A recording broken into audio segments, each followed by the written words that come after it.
Hi boss, এখন এক্সেলের কিছু খুঁটিনাটি বিষয় জানাবো যেগুলা এক্সেলে কাজ করার সময় অনেক প্রয়োজনে আসে। যেমন এখানে বস প্রত্যেকটি ঘরই হচ্ছে এক একটি সেল, এবং সাপোজ এই সেলটির হচ্ছে এটা হচ্ছে অ্যাড্রেস বার। এই অ্যাড্রেস বারে প্রত্যেকটি সেলে অ্যাড্রেস শো করবে। যেমন এই সেলের অ্যাড্রেস হচ্ছে A1, অর্থাৎ কলাম এ এবং রো 1। এবার এই সেলটি অ্যাড্রেস বার হচ্ছে B2, অর্থাৎ কলাম বি তে সেল রয়েছে এবং রো 2 তে রয়েছে।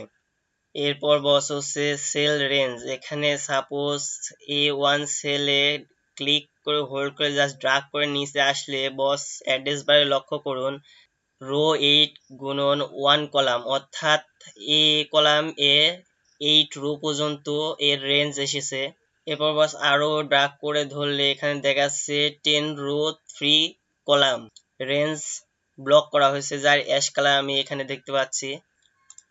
এবার বস যদি আমি কোনো সেলে যদি ডবল ক্লিক করে কোনো লেটার টাইপ করে জাস্ট FIRST ফার্স্ট, তাহলে এই সেলে যে ফার্স্ট লিখেছি এই ফার্স্ট লেখাটি আমার ফর্মুলা বারেও শো করছে।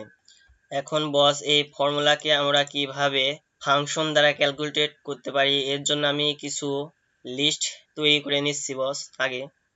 বস এবার এই তৈরিকৃত লিস্টে জাস্ট আমি একটি ফাংশন ইউজ করব। এর জন্য একটি সেলে ক্লিক করছি, এবার একটি ফাংশন ইউজ করছি ইকুয়াল টু সাম। এখানে সামটি সিলেক্ট করে নিচ্ছি, অটো চলে এসেছে। এবার এখান থেকে আমি একটি সেল ইউজ করছি, এটা হচ্ছে B3। দেন এখানে লেখা দিচ্ছে নাম্বার 1, B3 টা নাম্বার 1। এবার দিলাম কোলন দিয়ে। এবার হচ্ছে এখানে B10 সিলেক্ট করছি, তাহলে এখানে রেঞ্জ দেখুন B3 থেকে B10 পর্যন্ত, B3 থেকে B10 পর্যন্ত অটো সিলেক্ট করে নিয়েছে। এরপর এবার এখানে ফার্স্ট ব্র্যাকেট দিয়ে ব্লক করে দিই। এবার দেখুন বস এখানে ফর্মুলা বারে ফাংশন শো করছে, যেটা আমি এখানে লিখেছি।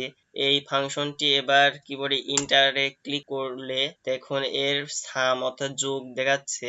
এখানে এই সংখ্যা ক্লিক করলে এখানে দেখাচ্ছে সাম B3 B10, অর্থাৎ B3 থেকে B10 পর্যন্ত এই সংখ্যাগুলো মোট যোগফল হচ্ছে 474। এভাবে বস আমরা ফাংশন ইউজ করে লিস্টের যোগ বের করলাম।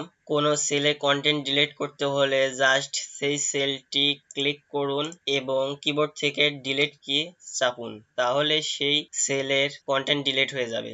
এরপর যদি কোনো সেলই ডিলিট করতে যান, সাপোজ আমি এখানে 1500 লেখা এই সেলটি আমি ডিলিট করব। এটি সিলেক্ট করে জাস্ট এখানে দেখুন কমান্ডে রয়েছে সেলস, এটা হোম ট্যাবে কমান্ডে রয়েছে সেলস লেখা, এখানে ডিলিট আইকন শো করছে। এই ডিলিট আইকনে জাস্ট ক্লিক করলেই এই 1500 লেখা সেলসটি ডিলিট হয়ে গিয়ে দেখুন এখানে নিচে থেকে একটি সেল উপরে চলে এসেছে, মানে একটা সেল এখানে ডিলিট হয়ে গেছে। এবার কোনো সেলের ভ্যালু যদি কপি করতে চাই, জাস্ট এখানে আমি E2 এই সেলের ভ্যালু আমি যদি জাস্ট কপি করতে চাই, ক্লিক করে এখান থেকে কপিতে ক্লিক করলাম। দেন এবার আইটি সেলে ক্লিক করে জাস্ট এখানে পেস্ট করতেছি, তাহলে দেখুন একটি পেস্ট হলো। এরপর এখানে বস এই ট্যাবগুলো থেকে কমান্ড ক্লিক করে করে আমার আনতে হয়। এই কমান্ডগুলো আমি যদি তাড়াতাড়ি কুইকলি পেতে চাই, তাহলে জাস্ট কোনো সেলের উপর জাস্ট রাইট বাটন ক্লিক করতে হবে। দেখুন জাস্ট রাইট বাটন ক্লিক করলে এই সব কমান্ডগুলো আমি তাড়াতাড়ি পেয়ে যাচ্ছি। সাথে কপি, এখানে রাইট বাটন, পেস্ট। কোথাও কোনো কমান্ডে যায় আইকনে ক্লিক করা লাগছে না। এটা তাড়াতাড়ি ব্যবহার করার জন্য রাইট বাটন ক্লিক করে জাস্ট কুইক কমান্ডগুলো আমরা পেয়ে থাকবো, এখানে সবগুলো পাওয়া যাবে। এরপর বস কোনো সেল যদি ড্রাগ করতে চাই, সাপোজ আমি এই সেলটি A4, এই সেলটি আমি ড্রাগ করতে চাই, তাহলে এই সেলের চারপাশে বর্ডারের দিক দিয়ে যদি মাউস কার্সর নিই, তাহলে দেখুন চারটি আইকনে একটি কালো চিহ্ন আসতেছে। এই চিহ্ন আসা অবস্থায় এই সেলটি জাস্ট ড্রাগ করে এখানে নিয়ে চলে আসুন। ড্রাগ করে যেখানে নেবেন সেখানেই চলে যাবে। এভাবে আমি অন্য একটা সেল ড্রাগ করে নিতে পারি।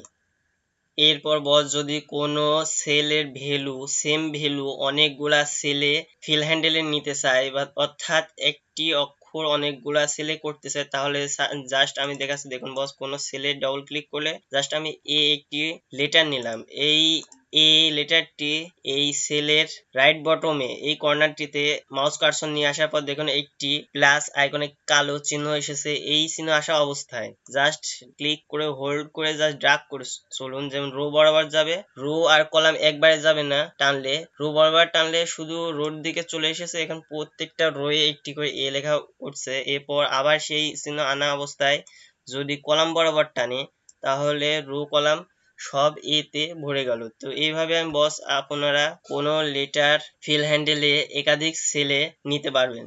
এরপর বস সিরিজ আকারে যদি ফিল হ্যান্ডেল করতে চান, যেমন একটি সেলে আমি জানুয়ারি লিখছি, JNU জানুয়ারি।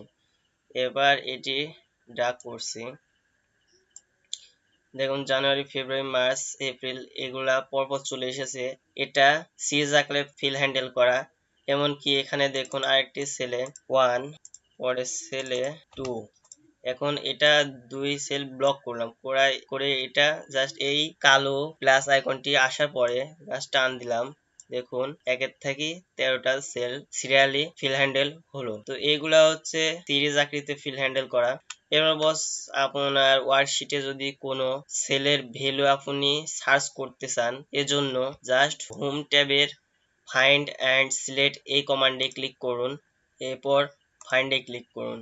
তাহলে ফাইন্ড অ্যান্ড রিপ্লেস ডায়লগ বক্সে ফাইন্ডের আন্ডারে ফাইন্ড হোয়াট অর্থাৎ কি খুঁজতে চাই এটি এই বক্সে টাইপ করতে হবে। জাস্ট আমি লিখছি RASEL রাসেল, এরপর ফাইন্ড নেক্সটে ক্লিক করে দেখুন এখানে খুঁজে দিছে রাসেল।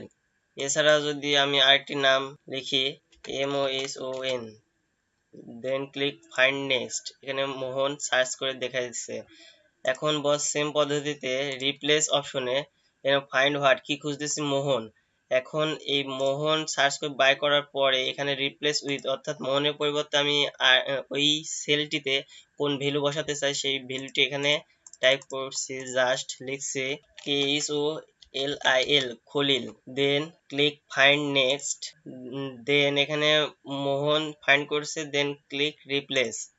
দেখুন মোহনের পরিবর্তে খলিল রিপ্লেস করে দিছে। তো বস এই পদ্ধতিতে ওয়ার্কশিটে যে কোনো কাজ আমরা ফাইন্ড করে জাস্ট রিপ্লেস করতে পারি। তো বস এইভাবে আমি এসব কাজগুলো আমরা খুব সহজেই করতে পারবো। তো বস আমার টিউটোরিয়াল যদি ভালো লেগে থাকে তাহলে লাইক, কমেন্ট এবং ফ্রেন্ডসদের এই টিউটোরিয়ালটি দেখানোর জন্য শেয়ার করুন। আর বস এই বিষয়ে যদি কিছু জানতে চান তাহলে অবশ্যই ভিডিওর কমেন্টে কমেন্ট করতে অবশ্যই যেন ভুলবেন না।